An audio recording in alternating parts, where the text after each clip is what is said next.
नमस्कार, स्वागत है आप सभी का आपके अपने channel update GK for you पर। गाइस, आज हम पढ़ने जा रहे हैं भारतीय संविधान से रिलेटेड कुछ क्वेश्चंस देखेंगे। तो हम यहाँ पर शुरू से स्टार्ट कर रहे हैं। घटना चक्र सीरीज का जो पहला चैप्टर है राज्य व्यवस्था एवं शासन से जो है हमारा भारत का संवैधानिक विकास, हम यहाँ से स्टार्ट कर रहे हैं और इसी में कंटिन्यू आगे बढ़ेंगे। तो हम देखते हैं कि पिछले कई सालों में जो हमारे पेपर पास क्वेश्चंस आए हैं हमारे पेपर में एग्जाम में, उनका आज हम रिवीजन करने जा रहे हैं। अगर आप पहली बार चैनल पर विजिट कर रहे हैं तो चैनल को लाइक शेयर सब्सक्राइब ज़रूर करिएगा, बेल आइकन को प्रेस कर दीजिएगा जिससे आपके पास नोटिफिकेशंस पहुंच सके। और क्लास अगर आपको अच्छी लगे वीडियो तो आप अपने दोस्तों को भी शेयर ज़रूर करिएगा। चलिए शुरू करते हैं। तो हमारा पहला क्वेश्चन यहाँ पर है, निम्नलिखित में से किस अधिनियम में कोलकाता में सर्वोच्च न्यायालय की स्थापना का प्रावधान किया गया था? तो ऑप्शंस में से हमारा जो सही आंसर हो जाएगा ऑप्शन ए हमारा सही होगा, रेगुलेटिंग एक्ट 1773। रेगुलेटिंग एक्ट 1773 में। अब इसकी व्याख्या देख लेते हैं। तो 1773 के रेगुलेटिंग एक्ट में कोलकाता में सर्वोच्च न्यायालय की स्थापना का प्रावधान किया गया था, जिसकी स्थापना 1774 में की गई। सर एलिजा एम्फे इसके मुख्य न्यायाधीश थे, प्रमुख मुख्य न्यायाधीश थे। अगला प्रश्न है, सर्वोच्च न्यायालय की स्थापना के संबंध में निम्नलिखित में से कौन सा या कौन से कथन सही हैं? तो ऑप्शंस ए और 2 दिया हुआ है यहाँ पर। कलकत्ता में सर्वोच्च न्यायालय की स्थापना 1773 के रेगुलेटिंग एक्ट के द्वारा की गई थी। और 2 है, लेमेस्टर इस न्यायालय के प्रमुख न्यायाधीश थे, प्रथम प्रमुख न्यायाधीश थे। तो यहाँ पर सही आंसर ऑप्शंस में से जो हमारा हो जाएगा वो ऑप्शन ए होगा, यानी केवल एक हमारा सही है। जो लेमेस्टर हमारे प्रथम प्रमुख न्यायाधीश नहीं थे, एलिजा एम्फे थे। ठीक है, तो इसके बाद अगला प्रश्न हम देखते हैं। यहाँ पर गाइस मैचिंग का है, कूट में दिया हुआ है, सूची 1 और सूची 2 को मिलान करना है। अब ऑप्शंस यहाँ पर हमें दिख रहे हैं, तो इनमें से जो हमारा सही आंसर हो जाएगा बी वाला ऑप्शन हमारा सही हो जाएगा। तो यहाँ पर हम बी ऑप्शन के हिसाब से देखेंगे तो हमारा ए का आंसर जो है बी हो जाएगा। ए हमारा है नियंत्रण परिषद की स्थापना, जिसका आंसर हमारा हो जाएगा 2। ए का हमारा 2 हो जाएगा, पिट्स का भारतीय अधिनियम, पिट्स का भारतीय अधिनियम। और बी का ऑप्शन है इंग्लिश मिशनरियों का भारत में कार्य करने की अनुमति, जो है हमारा नियामक अधिनियम 1773 में होगा। गवर्नर इंग्लिश मिशनरियों को भारत में कार्य करने की अनुमति, तो यहाँ पर ऑप्शन सी का सी ही होगा, चार्टर अधिनियम 1813 में आएगा। और डी का ऑप्शन में से डी का 4 हो जाएगा, गवर्नर जनरल की परिषद में कानूनी सदस्य की नियुक्ति, तो चार्टर अधिनियम 1833 में ये आएगा। नेक्स्ट प्रश्न है, इसकी चलिए व्याख्या देख लेते हैं।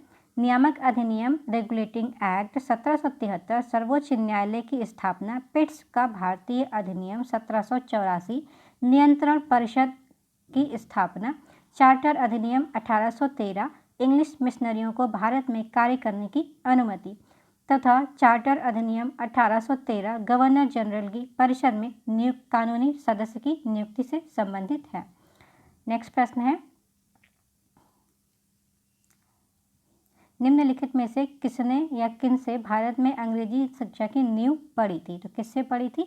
ऑप्शंस दिए हुए हैं, 1813 का charter act, general committee of public instruction 1823, प्राच्यविद एवं आंग्लविद विवाद। तो यहाँ पर सही आंसर हमारा हो जाएगा 1, 2, 3, ऑप्शन डी सही हो जाएगा। इन तीनों ही आंसर हमारे सही होंगे। चलिए इसकी व्याख्या देख लेते हैं। ईस्ट इंडिया कंपनी ने ओरिएंटल शिक्षा की प्रचलित प्रणाली को हतोत्साहित किया तथा पश्चिमी शिक्षा और अंग्रेजी भाषा को बढ़ावा दिया। 1813 के चार्टर अधिनियम में भारत में प्रसार के लिए प्रति वर्ष 1 लाख रुपए खर्च करने के प्रावधान को अपनाया गया। 1823 ईस्वी में general committee of public instruction का गठन किया गया, जिसकी जिम्मेदारी शिक्षा के लिए 1 लाख रुपए ग्रांट की गई थी। समिति ने 10 यूरोपीय सदस्य शामिल थे। इस समिति में 10 यूरोपीय सदस्य शामिल थे, जिसके अध्यक्ष लॉर्ड मैकाले बनाए गए थे। इसके बाद governor general Lord William Cavendish Bentinck 1828 से 1835 ईस्वी के बीच में शासनकाल में 7 मार्च 1835 को लॉर्ड मैकाले के प्रस्ताव को स्वीकार कर भारत में अंग्रेजी को उच्च शिक्षा का माध्यम मान लिया गया। भारत में आंग्ल शिक्षा के समर्थकों के नेता ट्रेविलियन थे, जबकि एच.टी. प्रिंसेस प्राच्य शिक्षा के समर्थकों के नेतृत्वकर्ता थे। नेक्स्ट प्रश्न है, किस अधिनियम के द्वारा ब्रिटिश शासन ने चाय और चीन के साथ व्यापार को छोड़कर ईस्ट इंडिया कंपनी के भारत के साथ व्यापार व्यापारिक एकाधिकार को समाप्त कर दिया है। तो ऑप्शंस में से सही आंसर ए हो जाएगा 1813 का चार्टर अधिनियम। 1813 का चार्टर अधिनियम। अब इसकी व्याख्या देख लेते हैं। तो 1813 के चार्टर अधिनियम के माध्यम से ब्रिटिश संसद ने चाय और चीन के साथ व्यापार को छोड़कर ईस्ट इंडिया कंपनी के भारत के साथ व्यापारिक एकाधिकार को समाप्त कर दिया। लेकिन इनके व्यापारी के सारे अधिकार समाप्त कर दिए थे सिवाय चाय और चीन के। जबकि 1833 के चार्टर अधिनियम द्वारा कंपनी के समस्त व्यापारिक कार्य समाप्त कर दिए गए तथा भविष्य में कंपनी को केवल राजनैतिक कार्य ही करने थे। इसी के साथ अगला प्रश्न है, यहाँ पर चार्टर एक्ट 1813 के संबंध में निम्नलिखित कथनों पर विचार कीजिए। पहला है, इसने भारत में ईस्ट इंडिया कंपनी के व्यापार एकाधिपत्य को चाय का व्यापार तथा चीन के साथ व्यापार को छोड़कर समाप्त कर दिया। दूसरा है, इसने कंपनी द्वारा अधिकार में लिए गए भारतीय राज्य क्षेत्रों पर ब्रिटिश क्राउन की संप्रभुता को सुदृढ़ कर दिया। भारत का राजस्व अब ब्रिटिश संसद के नियंत्रण में आ गया था। तो यहाँ पर ऑप्शंस दिए हुए हैं, इनमें से जो ऑप्शन सही हो जाएगा तो हमारा है ऑप्शन ए सही होगा, यानी कि पहला और दूसरा ऑप्शन दोनों सही है। तीसरा ऑप्शन हमारा यहाँ पर गलत हो जाएगा। अब इसकी व्याख्या देखते हैं। चार्टर एक्ट 1813 द्वारा ब्रिटिश ईस्ट इंडिया कंपनी का व्यापारिक एकाधिकार चाय और चीन के व्यापार पर एकाधिकार बना रहा, बाकी समाप्त कर दिए गए। साथ ही इस एक्ट के माध्यम से कंपनी द्वारा अधिकृत भारतीय राज्य क्षेत्रों पर ब्रिटिश क्राउन की संप्रभुता को सुदृढ़ किया गया। इस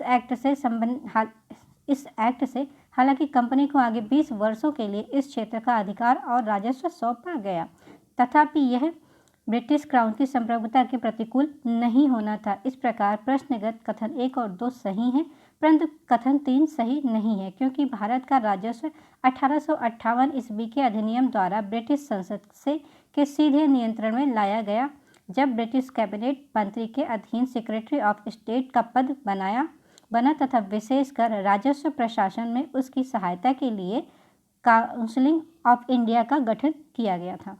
अगला प्रश्न है, इस अधिनियम ने भारतवासियों को अपने देश के प्रशासन में कुछ हिस्सा लेना संभव बनाया। तो ऑप्शंस में से सही आंसर हमारा ए हो जाएगा, चार्टर एक्ट 1833 का। अब इसकी व्याख्या गाइस देख लेते हैं। चार्टर एक्ट 1833 की धाराओं में सबसे महत्वपूर्ण धारा संख्या 87 थी, जिसमें यह कहा गया था कि किसी भी भारतीय अथवा क्राउन की देशज प्रजा को अपने धर्म, जन्म स्थान, वंशानुक्रम, वर्ण अथवा इनमें से किसी एक कारणवश कंपनी के अधीन पद अथवा सेवा में अयोग्य नहीं माना जा सकेगा। कालांतर में राजनीतिक आंदोलन में 1833 एक्ट की यह धारा प्रशासन में भागीदारी हेतु मुख्य आधार बनी। इसका चैप्टर यहीं तक था। इसके साथ में हम अगला पार्ट देख लेते हैं, जो हमारा है ब्रिटिश ताज के शासनाधीन पारित अधिनियम। ब्रिटिश ताज के शासनाधीन पारित अधिनियम के कुछ क्वेश्चंस हैं जो इम्पोर्टेंट हैं, तो इनको भी हम देख लेते हैं। चलिए इसका पार्ट देख लेते हैं। गाइस आप वीडियो में अंत तक बने रहिएगा। तो यहाँ पर हमारा पहला प्रश्न है, निम्नलिखित में से किस अधिनियम के अंतर्गत भारतीय विधान परिषद को बजट पर बहस करने की शक्ति प्राप्त हुई थी? तो ऑप्शंस में से सही आंसर हो जाएगा ऑप्शन बी आंसर हमारा करेक्ट हो जाएगा। भारतीय परिषद अधिनियम 1892 में हुआ था, 1892। अब इसकी व्याख्या है, 1892 में भारतीय परिषद अधिनियम के विधान परिषद के कार्यों में वृद्धि की। इसके तहत बजट पर बहस करने की शक्ति दी गई, परंतु मतदान करने का अधिकार नहीं मिला था। यानी कि जब भी हम बजट हमारा बनता था तो उस पर हम बहस करने के अधिकार भारतीयों को तो मिला था, लेकिन उस पर हम बहस नहीं कर सकते थे। सिर्फ हम उस पर अधिकार, वोटिंग का अधिकार मिला, लेकिन बहस करने का अधिकार हमें नहीं मिला था, परंतु मतदान का अधिकार नहीं था। तो इस अधिनियम के तहत जो है 6 दिन की पूर्व नोटिस पर कार्यपालिका से प्रश्न पूछने की अनुमति दी गई, परंतु पूरक प्रश्न पूछने का अधिकार नहीं था। तो ये देखिए, यहाँ पर हम बहस तो कर सकते थे पर वोटिंग नहीं कर सकते थे, अपने क्वेश्चंस नहीं पूछ सकते थे। बहस चल है, लेकिन हमारा जो डाउट्स है, हमारे जो क्वेश्चंस है वो हम इनसे नहीं पूछ सकते थे, ये परमिशन हमें नहीं मिली थी। नेक्स्ट क्वेश्चन है, ब्रिटिश भारत में सांप्रदायिक प्रतिनिधित्व की व्यवस्था निम्नलिखित में से किस अधिनियम द्वारा की गई? ऑप्शन में से सही आंसर ऑप्शन बी हो जाएगा, मॉर्ले मिंटो सुधार 1909 में। सांप्रदायिक प्रतिनिधित्व की व्यवस्था 1909 में की गई थी मॉर्ले मिंटो सुधार के एक्ट के तहत। इसकी व्याख्या है भारतीय परिषद अधिनियम 1909 मॉर्ले मिंटो सुधार द्वारा ब्रिटिश भारत में सर्वप्रथम सांप्रदायिक प्रतिनिधित्व की व्यवस्था की गई। इसके अंतर्गत मुसलमानों के लिए पृथक निर्वाचन मंडल का प्रावधान किया गया था। तो ये क्वेश्चन अलग से भी पूछा जा सकता है कि मुस्लिम के लिए, धर्म संप्रदाय के लिए जो है किस पृथक निर्वाचन मंडल का प्रावधान किस एक्ट में किया गया था। तो ये आंसर आपका मॉर्ले मिंटो सुधार बन सकता है। नेक्स्ट प्रश्न है, निम्नलिखित में से किस एक अधिनियम द्वारा भारत में संघीय न्यायालय की स्थापना की गई। ऑप्शंस में से सही आंसर ऑप्शन 3 हो जाएगा, भारत सरकार अधिनियम इसमें से डी आंसर सही हो जाएगा, उपयुक्त में से सभी है। एक अधिकार द्वारा भारत में संघीय न्यायालय की व्यवस्था जो स्थापना की गई थी, ये अब भारत परिषद अधिनियम 1861 में भी हुआ था, 1909 में भी हुआ था और 1919 में भी हुआ था। तो ये आंसर हमारा तीनों सही है। चलिए इसकी व्याख्या देखते हैं। भारत में संघीय न्यायालय की स्थापना 1 अक्टूबर 1937 को भारत सरकार अधिनियम 1935 के अंतर्गत की गई थी। इसके प्रथम मुख्य न्यायाधीश मॉरिस गोयर थे। उपयुक्त दिए गए विकल्पों में भारत सरकार अधिनियम 1935 नहीं होने के कारण विकल्प डी ही सही होगा। तो ये प्रयुक्त में से कोई भी नहीं हमारा ये बनेगा। अगला प्रश्न है, भारत का संघीय न्यायालय निम्नलिखित में से किस वर्ष में स्थापित किया गया था। संघीय न्यायालय किस वर्ष स्थापित किया गया था। तो ऑप्शन में से सही आंसर ऑप्शन बी हो जाएगा, होगा 1937 में किया गया था। नेक्स्ट प्रश्न है, भारत में द्वैध शासन किस अधिनियम के अंतर्गत स्थापित किया गया। भारत में द्वैध शासन, तो सही आंसर 1935, भारत सरकार अधिनियम 1935 के थ्रू तहत जो है द्वैध शासन की व्यवस्था की गई थी। अब इसकी व्याख्या गाइड से देख लेते हैं। तो भारत सरकार अधिनियम 1935 के अंतर्गत केंद्र में द्वैध शासन, एक नए अखिल भारतीय संघ की स्थापना तथा प्रांतों में द्वैध शासन व्यवस्था को समाप्त करने का प्रावधान किया गया। प्रांतों में द्वैध शासन का उपबंध 1919 के अधिनियम द्वारा किया गया था। केंद्र में द्वैध शासन के तहत संघीय विषयों को 2 भागों में बांटा गया, आरक्षित और हस्तांतरित विषय थे, यानी कि रिजर्व थे और ट्रांसफर्ड सब्जेक्ट थे। तो हमें यहाँ पे पूछा गया है द्वैध शासन अधिनियम कब स्थापित किया गया था। तो ऑप्शन सी हमारा सही हो जाएगा। अगला प्रश्न है, निम्नलिखित में से किस अधिनियम ने केंद्र में द्वैध शासन प्रणाली को स्थापित किया। सही आंसर ऑप्शन ए, भारत शासन अधिनियम 1935 में। नेक्स्ट है, 1919 के भारत शासन अधिनियम की निम्नलिखित में से कौन सी प्रमुख विशेषताएं हैं। तो ऑप्शन हैं, प्रांतों की कार्यकारिणी सरकार में द्वैध शासन की व्यवस्था, मुसलमानों के लिए पृथक सांप्रदायिक निर्वाचन मंडलों की व्यवस्था, केंद्र सरकार द्वारा विधायनी शक्तियों का हस्तांतरण। तो ऑप्शंस में से जो सही आंसर हो जाएगा ऑप्शन सी सही होगा, पहला और तीसरा। जबकि मुसलमानों के लिए पृथक सांप्रदायिक निर्वाचन मंडलों की जो व्यवस्था की गई थी, ये मॉर्ले मिंटो सुधार 1909 में की गई थी। अब इसकी व्याख्या देख लेते हैं। भारत शासन अधिनियम 1919 ब्रिटिश संसद के द्वारा पारित अधिनियम था, जिसका उद्देश्य भारत शासन में भारतीयों की भागीदारी को बढ़ाना था। इस अधिनियम को भारत सचिव एडविन मॉन्टेग्यू एवं वायसराय लॉर्ड चेम्सफोर्ड के कार्यकाल में पारित किया गया। इस अधिनियम के द्वारा राज्यों में द्वैध यानी ड्यूअल शासन की स्थापना की गई, जिसके तहत प्रत्येक राज्य में राज्य के प्रशासनिक विषयों को 2 श्रेणियों में बांटा गया, आरक्षित और हस्तांतरित। आरक्षित विषय प्रांतीय गवर्नर और उसकी कार्यकारी परिषद के तहत रखे गए, जबकि हस्तांतरित विषयों को उत्तरदायित्व प्रांतीय विधायिका के प्रति उत्तरदायी मंत्रियों को सौंपा गया। साथ ही केंद्र और प्रांतों के मध्य भी शक्तियों का बंटवारा संघीय एवं प्रांतीय विषयों के रूप में किया गया था। जहां तक मुसलमानों के लिए पृथक सांप्रदायिक निर्वाचन व्यवस्था का प्रश्न है, तो यह प्रावधान 1909 के अधिनियम में ही कर दिया गया था। 1919 के अधिनियम में यह व्यवस्था न केवल जारी रही, बल्कि इसे सिखों, यूरोपीयों, भारतीय ईसाइयों एवं एंग्लो इंडियनों के लिए भी विस्तारित किया गया था। नेक्स्ट प्रश्न है, निम्नलिखित में से किसने ब्रिटिश संसद में भारतीय स्वायत्तता की शुरुआत की। ऑप्शंस में से सही आंसर डी हो जाएगा, भारत सरकार अधिनियम 1919 में। इसकी व्याख्या, ब्रिटिश भारत में प्रांतीय स्वायत्तता की शुरुआत प्रारंभिक रूप से भारत सरकार अधिनियम 1919 में हुई, जिसे 1935 के भारत सरकार अधिनियम से विस्तारित एवं स्थापित किया गया था। ज्ञातव्य है कि झारखंड लोक सेवा आयोग ने अपनी प्रारंभिक उत्तर कुंजी में इस प्रश्न का उत्तर सी माना है, जिसे संशोधित रूप से आंसर डी किया गया था। अगला प्रश्न है, भारतीय विधान पालिका प्रथम बार द्विसदनीय बनाई गई थी। भारतीय विधान पालिका द्विसदनीय कब बनाई गई थी? तो ऑप्शंस में से सही आंसर ऑप्शन सी हो जाएगा, 1919 के भारत सरकार अधिनियम के द्वारा। अब इसकी व्याख्या देखते हैं। तो 1919 के भारत सरकार अधिनियम अधिनियम के द्वारा केंद्र में द्विसदनीय विधान पालिका की स्थापना की गई। ऊपरी सदन और राज्य परिषद में जो है काउंसिल ऑफ स्टेट प्रथम बैठक से 5 वर्ष कहलाया था तथा इस अधिनियम की धारा 18 के तहत इसे 60 सदस्यों में से अधिकतम 20 सदस्य सरकारी हो गए थे। निचला सदन केंद्रीय विधानसभा अवधि प्रथम बैठक से 3 वर्ष तक कहलाया था तथा भारत सरकार अधिनियम 1919 की धारा 19 के तहत इसमें मूलतः 140 सदस्यों का प्रावधान था, जिनमें से 100 निर्वाचित और 40 मनोनीत थे, जिनमें से अधिकतम 26 सरकारी होने थे। ज्ञातव्य है कि 1919 के अधिनियम में क्रियान्वयन हेतु बने नियमों के तहत राज्य परिषद के 60 सदस्यों में से 33 के निर्वाचित तथा शेष 27 के मनोनीत होने का प्रावधान किया गया था, जबकि केंद्रीय विधानसभा के सदस्यों की संख्या बढ़ाकर पहले से 143 और 102 निर्वाचित प्लस 41 जो है 41 मनोनीत किए गए थे तथा फिर से 145 किया गया, उसमें 104 निर्वाचित थे और 41 जो है मनोनीत कर दी गई। उल्लेखनीय है कि दोनों सदनों में मनोनीत सदस्यों में से एक बरार के निर्वाचित होने वाले सदस्य भी थे, जिन्हें गवर्नर जनरल मनोनीत करता था। बरार से मनोनीत होने वाले सदस्य के निर्वाचित होने के कारण अनेक उल्लेखों में उसे निर्वाचित सदस्यों की संख्या में शामिल कर दिया गया।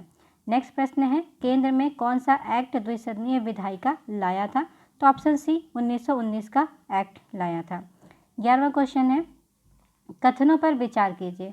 1919 के मॉन्टेगू चेम्सफोर्ड सुधारों में 21 वर्ष से अधिक आयु की सभी महिलाओं के लिए मताधिकार की संतुष्टि की गई। ऑप्शन 2 है इसमें 1935 के गवर्नमेंट ऑफ इंडिया एक्ट में विधानमंडल के महिलाओं के लिए आरक्षित स्थानों का प्रावधान किया गया। अब यहाँ पर ऑप्शंस दिए हुए हैं, तो ऑप्शंस में से जो हमारा सही आंसर हो जाएगा ये ऑप्शन सी हो जाएगा। 1 और 2 दोनों सही हैं, सॉरी केवल 2 सही हैं, यहाँ पर ऑप्शन बी होगा। केवल 2 ऑप्शन हमारा यहाँ पर सही हुआ। सॉरी अरे यार,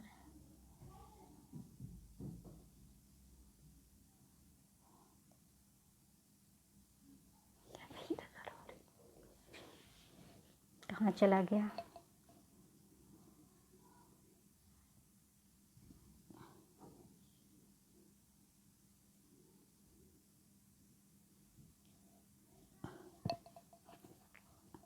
हाँ, तो यहाँ पे ऑप्शन बी हमारा सही हो जाएगा। ऑप्शन सी में से हम इसकी व्याख्या देख लेते हैं। तो मॉन्टेगू चेम्सफोर्ड सुधारों के रूप में अभिहित भारत सरकार अधिनियम 1919 द्वारा महिलाओं को मताधिकार प्रदान किया गया, परंतु यह सीमित वर्गों की महिलाओं के लिए ही था और सभी महिलाओं के लिए वयस्क मताधिकार पर आधारित नहीं था। इस प्रकार कथन एक सही नहीं है। और 1935 में भारत सरकार अधिनियम द्वारा सांप्रदायिक निर्वाचन प्रणाली का विस्तार करते हुए दलित वर्गों, महिलाओं और श्रमिकों के लिए पृथक निर्वाचन मंडलों का प्रावधान करते हुए विधानमंडल में स्थान आरक्षित किए गए थे। इस प्रकार कथन 2 जो है हमारा सही है। नेक्स्ट क्वेश्चन है,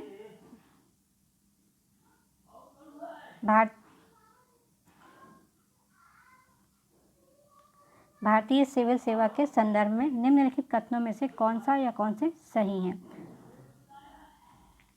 पहला ऑप्शन है, भारत सरकार अधिनियम 1919 में भारतीय सिविल सेवा के लिए एक अलग परीक्षा का प्रावधान किया गया जो भारत में होनी थी। दूसरा ऑप्शन है, भारतीय सिविल सेवा में 1941 में भारतीयों का प्रतिशत यूरोप वासियों से अधिक था। तो ऑप्शंस में से जो सही आंसर हमारा बनेगा ऑप्शन सी, यानी कि दोनों ही ऑप्शन हमारे सही हैं। अब इसकी व्याख्या देख लेते हैं। भारत में आधुनिक मेरिट आधारित सिविल सेवा ICS का प्रारंभ 1854 में लंदन में सिविल सेवा आयोग की स्थापना से हुआ तथा 1855 में इस हेतु प्रतियोगी परीक्षा लंदन में ही आयोजित की जाने लगी। भारतीयों को लगातार मांग के बावजूद यह परीक्षा भारत में न होकर लंदन में ही होती रही। अतः भारत सरकार अधिनियम 1919 के प्रावधानों के अनुरूप वर्ष 1922 में ICS की परीक्षा भारत में भी होनी प्रारंभ हुई, पहले इलाहाबाद में और बाद में दिल्ली में हुई। 1930 के दशक में के अंत में यूरोप वासियों की उपलब्धता भारतीय सिविल सेवा में कम होती गई एवं तथा इस सेवा में 1941 तक स्पष्ट रूप से भारतीयों का प्रतिशत यूरोप वासियों से अधिक हो चुका था। तो ये याद रखिएगा कि ICS की जो पहली बार भारत में परीक्षा हुई थी ये 1930 में हुई थी और कहाँ हुई थी, तो पहले इलाहाबाद में हुई थी और बाद में इसको दिल्ली में शिफ्ट कर दिया गया था। नेक्स्ट प्रश्न है, केंद्रीय विधानसभा के निम्नांकित में से निर्वाचन भारत शासन अधिनियम 1919 के तहत हुआ था, तो यहाँ पर कौन सा हुआ था? तो ऑप्शंस में से जो हमारा सही आंसर हो जाएगा ऑप्शन सी 1945 में। चलिए इसकी व्याख्या देख लेते हैं। प्रश्नगत के अनुसार 1926 और वर्ष 1945 का केंद्रीय विधान सभा चुनाव का जो है शासन अधिनियम 1919 के तहत ही हुआ था। नेक्स्ट प्रश्न है, भारत शासन अधिनियम 1919 के अंतर्गत भारतीय विधायिका का अंतिम निर्वाचन किस वर्ष आयोजित किया गया था? सही आंसर ऑप्शन सी 1945 में। नेक्स्ट प्रश्न है, राष्ट्रपति की अध्यादेश निर्गत करने की शक्ति किसमें दी गई थी? सही आंसर ऑप्शन बी भारत सरकार अधिनियम 1935 में। यद्यपि ब्रिटिश भारत में गवर्नर जनरल को 1861 के भारत परिषद अधिनियम से ही विधान परिषद की अनुमति के बिना अध्यादेश जारी करने की शक्ति प्राप्त थी, तथापि भारतीय संविधान में राष्ट्रपति की अध्यादेश निर्गत करने की शक्ति अनुच्छेद 123 है। अनुच्छेद 123 भारत सरकार अधिनियम 1935 की धारा 42 और 43 से प्रेरित है। तो ये भी याद रखिएगा कि राष्ट्रपति को जो अध्यादेश जारी करते हैं तो इनकी कौन से आर्टिकल में है ये शक्ति दी गई है, तो ये 123 में दी गई है। तो 1 2 3 में इनको ये ऑप्शन मिला है, पावर मिली है। नेक्स्ट प्रश्न है, निम्नलिखित में से किस अधिनियम द्वारा संवैधानिक निरंकुशता का सिद्धांत प्रवृत्त किया गया है? सही आंसर ऑप्शंस में से सी हो जाएगा। जो है 1935 का भारत सरकार अधिनियम जो है भारत सरकार अधिनियम 1935। यहाँ पर व्याख्या देखते हैं। तो संवैधानिक निरंकुशता का सिद्धांत भारत सरकार अधिनियम 1935 द्वारा प्रवृत्त किया गया। यह अधिनियम ब्रिटिश संसद द्वारा पारित सर्वाधिक ब्रिटिश अधिनियम था। साथ ही यह भारत के लिए तैयार संवैधानिक प्रावधानों में से सबसे जटिल दस्तावेज था। इसी अधिनियम में भारत संघ की स्थापना, संघीय न्यायालय, केंद्र और राज्यों के मध्य शक्तियों का विभाजन आदि भी किया गया था। नेक्स्ट प्रश्न है, भारत के संविधान में केंद्र और राज्यों के बीच किया गया शक्तियों का विभाजन इनमें से किसमें उल्लिखित योजना पर आधारित है? तो ऑप्शंस में से सही आंसर ऑप्शन सी भारत सरकार अधिनियम 1935 में है। इसकी व्याख्या देख लेते हैं। तो भारत के संविधान में केंद्र और राज्यों के मध्य शक्तियों का विभाजन भारत सरकार शासन अधिनियम 1935 के उल्लिखित योजना पर आधारित था। इस अधिनियम में 7वीं अनुसूची में संघीय, राज्य और समवर्ती जो है सूचियों को विषय विभाजन के लिए किया गया था। तो ये भी याद रखिएगा कि ये उसका विभाजन जो किया गया है, भारत में जो 12 अनुसूचियां हैं उनमें से 7वीं अनुसूची में इसका जिक्र किया गया है। इसके अतिरिक्त प्रावधानों में द्वैत शासन समाप्त कर केंद्र में द्वैत शासन को लागू किया गया, जो प्रांतीय स्वायत्तता के सूत्रपात का संकेत था। इसमें एक अखिल भारतीय महासंघ स्थापित करने का प्रावधान शामिल किया गया था। इस संघ का निर्माण तत्कालीन ब्रिटिश भारत के प्रांतों, चीफ कमिश्नर प्रांतों एवं देशी रियासतों से मिलकर होना है, परंतु ये व्यवस्था लागू नहीं की जा सकी। 1935 के भारत सरकार अधिनियम द्वारा स्थापित होने वाले संघ में अवशिष्ट शक्तियाँ गवर्नर जनरल को प्रदान की गई थी। नेक्स्ट प्रश्न है, निम्नलिखित में से एक भारत सरकार अधिनियम 1935 की मुख्य विशेषताओं में से नहीं है? तो ऑप्शंस में से ऑप्शन बी हमारा हो जाएगा। अवशिष्ट विषय प्रांतीय विधायिकाओं को आवंटित किए गए थे, ये 1935 में शामिल नहीं है। नेक्स्ट प्रश्न है, एक संघीय व्यवस्था केंद्र में द्वैत शासन भारत में लागू किया गया? संघीय व्यवस्था और केंद्र में द्वैध शासन जो है भारत में लागू किया गया। तो ऑप्शन सी जो है 1935 के अधिनियम के द्वारा लागू किया गया था। अखिल भारतीय महासंघ स्थापित करने का प्रावधान शामिल किया गया है। तो अखिल भारतीय महासंघ स्थापित करने का प्रावधान किया गया है। तो ऑप्शन ए ही हमारा सही हो जाएगा, भारत सरकार अधिनियम 1935 में। नेक्स्ट प्रश्न है, निम्नलिखित में से किस एक अधिनियम ने भारत में संघीय शासन की व्यवस्था की है? तो ऑप्शंस में से सही आंसर ऑप्शन सी 1935 का भारत सरकार अधिनियम था। नेक्स्ट प्रश्न है, भारत 1935 के अधिनियम द्वारा स्थापित संघ में अवशेष शक्तियां किसको दी गई हैं? ऑप्शंस में से सही आंसर सी गवर्नर जनरल को। तो ये शक्तियां दी गई हैं गवर्नर जनरल को। नेक्स्ट प्रश्न है, निम्नलिखित में से कौन सा एक भारत शासन अधिनियम 1935 में स्वीकार किया हुआ महत्वपूर्ण एवं स्थायी अवयव नहीं है? तो ऑप्शंस में से सी आंसर सही होगा, एक संघ की योजना पर विचार। एक संघ की योजना पर विचार ये हमारे इस अधिनियम में नहीं है, 1935 के अधिनियम में नहीं है। सॉरी, ए आंसर हमारा सही हो जाएगा। देश में लिखित संविधान, यहाँ पे हमारे पास लिखित और अलिखित दोनों ही संविधान है, तो ए आंसर हमारा इसका करेक्ट हो जाएगा। तो इसकी व्याख्या देखते हैं। भारत शासन अधिनियम 1935 में देश के लिए लिखित संविधान का उल्लेख नहीं था। संविधान के लिए भारत के लिए संविधान का सर्वप्रथम उल्लेख क्रिप्स मिशन द्वारा लाया गया था।